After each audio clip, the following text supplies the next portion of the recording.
வணக்கம். தமிழ்நாட்டோட அரசியல் வரைபடத்துல திருப்பூர் தெற்கு ஒரு ரொம்ப முக்கியமான தொகுதி. ஆனா அங்கிருந்து வர தேர்தல் தரவுகளை நாம கொஞ்சம் ஆழமா பார்த்தோம்னா ஒரு விஷயம் ரொம்ப தெளிவா தெரியுது. அங்க கிடைச்ச மக்கள் தீர்ப்பு ஒரு பெரிய அழுத்தத்துல இருக்கு. வாங்க, அந்த அழுத்தத்துக்கு என்ன காரணம், அதுல இருந்து மீண்ட வரதுக்கு என்ன வழிங்கிறத இந்த பகுப்பாய்வுல நாம விரிவா பார்க்கலாம். சரி, நம்ம எதை பத்திலாம் பார்க்க போறோம்னா, முதல்ல அந்த தொகுதியோட கள யதார்த்தம் என்ன? ரெண்டாவதா தேர்தல் தரவுகள் நமக்கு சொல்ற 3 முக்கியமான சிக்னல்கள். மூணாவதா இந்த நிலைமைக்கு காரணமான சிஸ்டம் எப்படி வேலை செய்யுது? கடைசியா நிர்வாகத்தை சரி செய்ய ஒரு ப்ளூ பிரிண்ட். எந்த ஒரு தொகுதிய பத்தி நாம பேசுறதுக்கு முன்னாடியும் நாம முதல்ல அங்க இருக்கிற மண்ணையும் மக்களையும் புரிஞ்சுக்கணும். அந்த வகையில திருப்பூர் தெற்கு அது பல முரண்பாடுகள் நிறைஞ்ச ஒரு தொகுதி. வெளியில இருந்து பார்க்கும்போது இது தமிழ்நாட்டோட பொருளாதாரத்துக்கே ஒரு பெரிய இன்ஜின் மாதிரி தெரியற ஒரு ஜவுளி மையம். ஆனா அந்த இன்ஜினுக்கு உள்ள பார்த்தோம்னா நிறைய பிரச்சனைகள், பெரிய வளர்ச்சி பிளவுகள், அமைப்பு ரீதியான சவால்கள்னு எல்லாம் ஒளிஞ்சிருக்கு. இந்த தொகுதியில ஒரு தெளிவான பிரிவினையை பார்க்க முடியுது. அதாவது 60% மேல மக்கள் நகரத்துல இருக்கிறாங்க. ஆனா கிட்டத்தட்ட 40% பேர் கிராமப்புறங்கள்ல இருக்கிறாங்க. அவங்களோட தேவைகளும் சரி, அவங்க சந்திக்கிற பிரச்சனைகளும் சரி, நகரத்துல இருக்கிறவங்க கிட்ட இருந்து ரொம்பவே வித்தியாசமானது. இந்த எண்கள் எல்லாம் நமக்கு என்ன சொல்லுதுன்னா, மக்களோட கனவுகளுக்கும் நிஜ வாழ்க்கைக்கும் நடுவுல ஒரு பெரிய இடைவெளி இருக்கு. பாருங்க, குடிக்க தண்ணி பிரச்சனை, உடைஞ்சு போன ரோடுகள், நிரந்தரமில்லாத வேலைவாய்ப்பு, இளைஞர்களுக்கு சரியான வாய்ப்பு இல்ல, இப்படி அடிப்படை தேவைகள்லயே பெரிய ஓட்டைகள் இருக்கு. சரி, இந்த கள யதார்த்தமெல்லாம் தேர்தல் முடிவுகள்ல எப்படி எதிரொலிச்சது?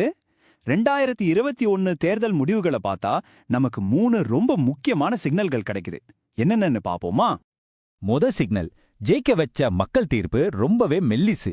2021 தேர்தல்ல வெற்றியையும் தோல்வியையும் முடிவு செஞ்சது வெறும் 4700 வாக்குகள் தான்.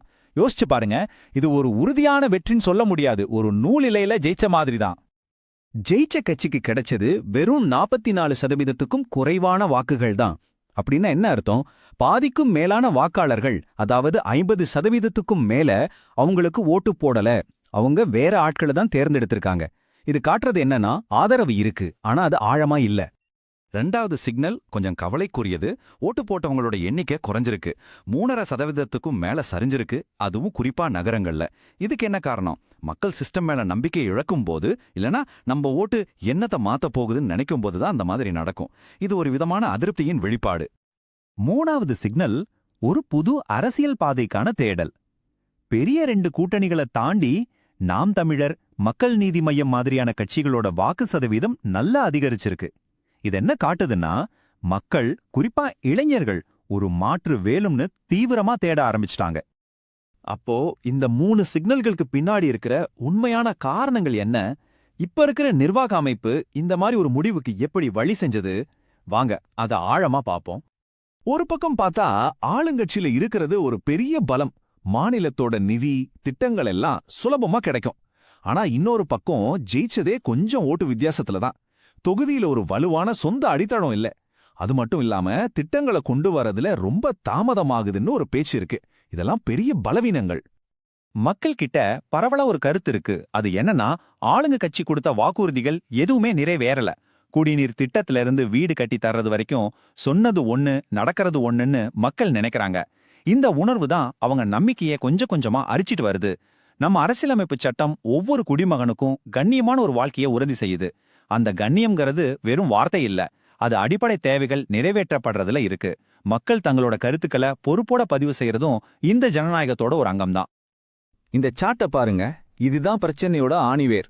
சில நலத்திட்டங்கள் மக்களை போய் சேர்ந்திருக்கு, அதுல சந்தேகம் இல்ல. ஆனா மக்களோட வாழ்க்கை தரத்தை மாத்தக்கூடிய ரோடு, தண்ணி மாதிரியான உள்கட்டமைப்பு விஷயங்கள்ல செயல்பாடு ரொம்பவே மோசம். இதோட நேரடி விளைவு என்ன? நிர்வாகம் மேல மக்களுக்கு இருந்த நம்பிக்கை பயங்கரமா சரிஞ்சிருச்சு. சரி, இவ்ளோ சவால்கள் இருக்கு. ஆனா இதே டேட்டா தான் இதிலிருந்து வெளியே வர்றதுக்கான ஒரு வழியையும் நமக்கு காட்டுது. உடைஞ்சு போன நம்பிக்கையை சரி செய்ய ஒரு தெளிவான, உறுதியான செயல் திட்டம் இப்ப தேவை. இது ஏதோ சின்ன சின்னதா சரி பண்ற வேலை இல்ல, இது ஒரு முழுமையான திட்டம். முதல்ல குடிநீர் பிரச்சனைக்கு ஒரு நிரந்தர தீர்வு. ரெண்டாவது, இளைஞர்களுக்கு வேலைவாய்ப்பை உருவாக்கக்கூடிய திறன் மேம்பாட்டு பயிற்சி. மூணாவது, நகரத்தோட அடிப்படை வசதிகளை மொத்தமா மாற்றி அமைக்கிறது.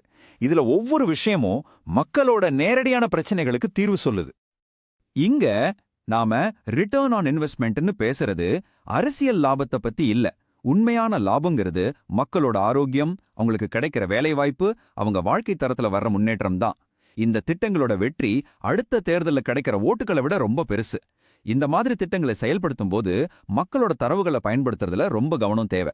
இந்தியாவோட டிபிடிபி சட்டம் ஒவ்வொருத்தரோட தனிப்பட்ட தகவல்களுக்கும் பாதுகாப்பு கொடுக்குது. அவங்களோட சம்மதம் இல்லாம எதையும் பயன்படுத்தக்கூடாதுங்கிறது ரொம்ப முக்கியமான ஒரு கொள்கை. இதுவும் நல்ல நிர்வாகத்தோட ஒரு பகுதிதான். ஆக கடைசி கேள்வி இதுதான். மக்கள் நம்பிக்கை இழந்து குறைகள் மலை போல குவிஞ்சிருக்கிற ஒரு இடத்துல வெறும் வாக்குறுதிகளை நம்பாம தரவுகளோட அடிப்படையில உண்மையான தேவைகளை மையமா வச்சு ஒரு திட்டத்தை செயல்படுத்தினா அது அரசுக்கும் மக்களுக்குமான அந்த விரிசலை சரி செய்யுமா? அந்த உடைந்த பாலத்தை மறுபடியும் கட்ட முடியுமா? இதுக்கு காலம்தான் பதில் சொல்லணும். இப்போ மக்கள் நலனை மையமா வச்சு ஒரு தலைவரா நீங்க உருவாகணும், உங்க தொகுதியை முன்னேற்ற பாதைக்கு கொண்டு போகணும்னு நினைச்சீங்கன்னா blueprintstrategies.ai mgr@blueprintstrategies.ai என்ற முகவரியிலோ அல்லது 08042042160 என்ற எண்ணிலோ தொடர்பு கொள்ளுங்க. அரசியலுக்கு அப்பாற்பட்ட ஒரு நோக்கம்